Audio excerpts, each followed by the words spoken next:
Good morning, good morning. We are in our tarot study of the Magician. So I will show you.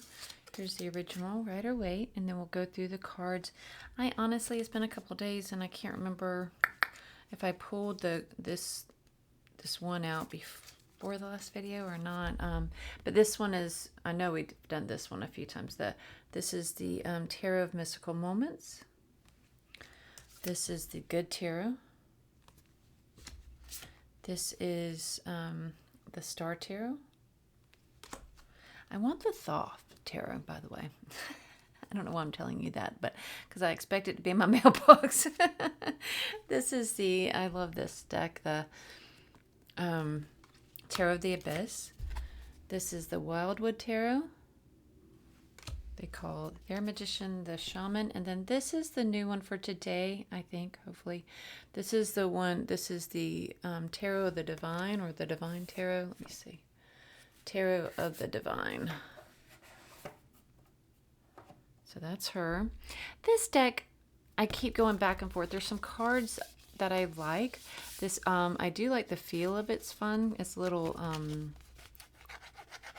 hear it?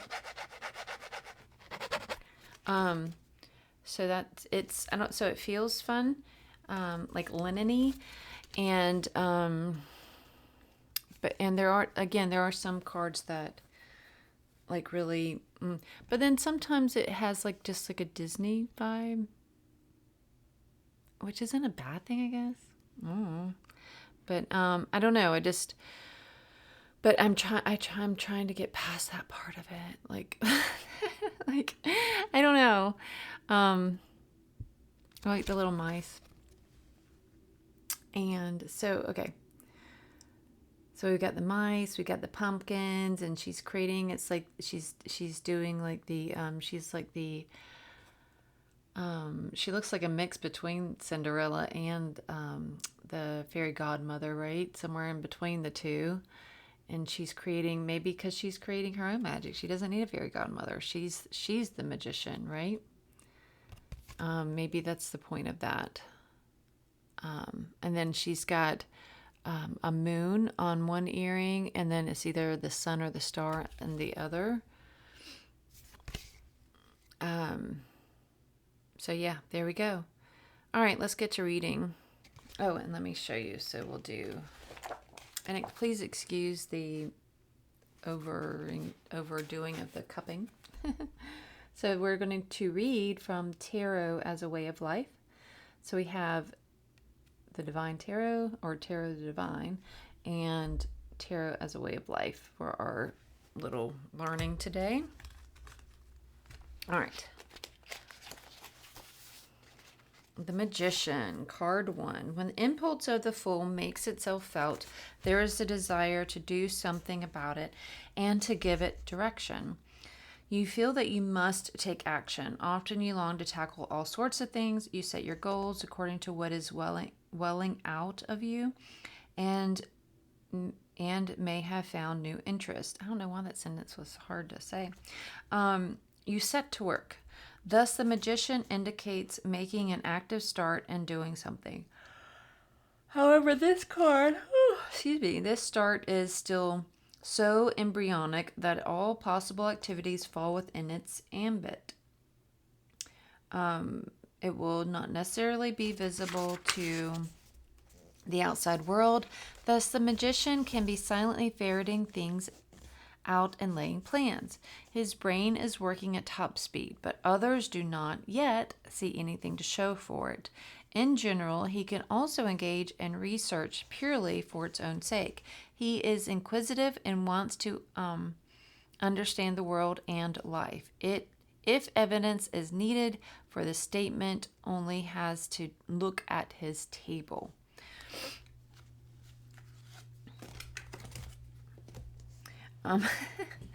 Figured you could look at his table. But the Magician can also visibly step into the world in order to lay his plans before others, before civil authorities and the like, and to take the first steps on a path of realization. Apart from that, the Magician himself is not really interested in the outside world, which takes second place to his impulse to work at what he feels is important. Isn't that the truth? This magician, I will say the outside world does definitely take second place. Inherently, the magician represents making a tangible start, and although there is much that is chaotic left over from the fool, the magician in us no longer experiences everything as disorganized. On the contrary, he forms the direction in which further development will take place. The pure active principle certainly possessive resolve, but this is not necessarily the same as perseverance. It is simply an expression of involvement, enthusiasm, and a love of activity. The magician does have an objective, but not a clear-cut goal to be achieved by meticulous planning. He has a vision or ideal to which he is devoted and on which he expends his energies. Hence, the magician possesses both flexibility and courage, and his vitality makes him want to do something worthwhile. He is not put out by reverses. They motivate him to try another approach. His courage is not a matter of being ready to take big risks, but of daring to stand up for what he feels is important. This combination of involvement and application, activity, and the urge to keep busy is often a good augur of success. Therefore, this card is generally seen as promising victory. Cheers.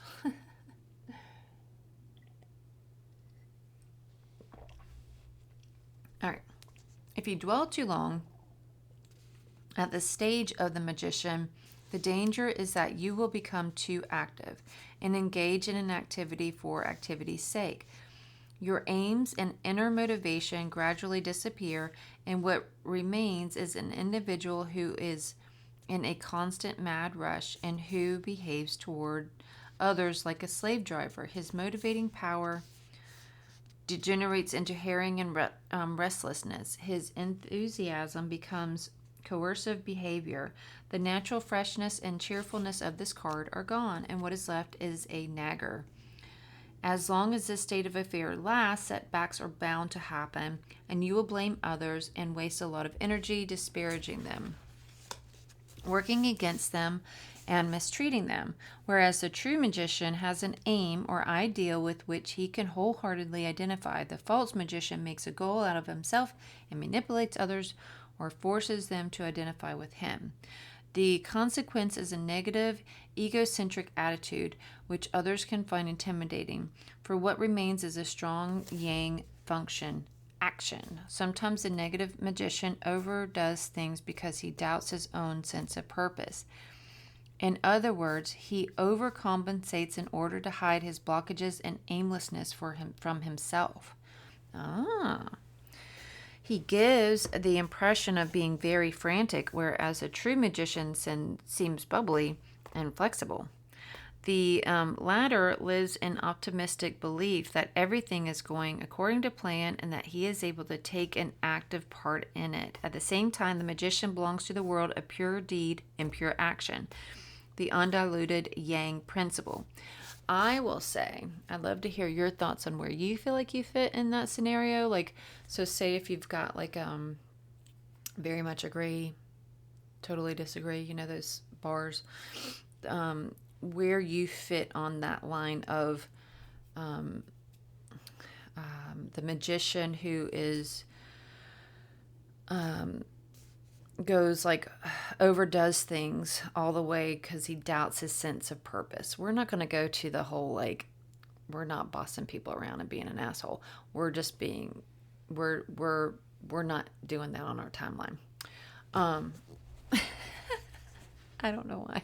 I guess because I don't have any minions. If I had some minions, maybe we'd put that on the timeline. But on this our little line, pie line, whatever you call it. It's not a timeline. It's a, what do you call that when it's not a pie? It's a line. It's a pie. We're calling it a pie line. In our pie line, over here, you're all the way into overdoing it because you doubt yourself and your sense of purpose. And then way over here, you're like, woo, I'm a happy-go-lucky fairy. I'm all bubbly and flexible and everything's right all the time. I'm in the middle. I'll be completely honest. I am in the middle and I do wane towards the, oh wait, I'm in the mirror. This whole thing mirrors. So I do wane towards the doubting myself a little bit more than everything. And then I'll go like my little ticker will go like towards like, ooh, everything's going good, good, good, good, good. Oh, wait a minute. Let's doubt ourselves some more. Ooh, everything's going good, good, good, good. Wait a minute. Let's doubt ourselves some more. So I kind of go, I do this. Ooh, I'm making myself dizzy. So yeah, that's me. Where are you? And then thank you so much for learning with me. I love learning. I really do. And just going deeper with these cards, it does my heart good.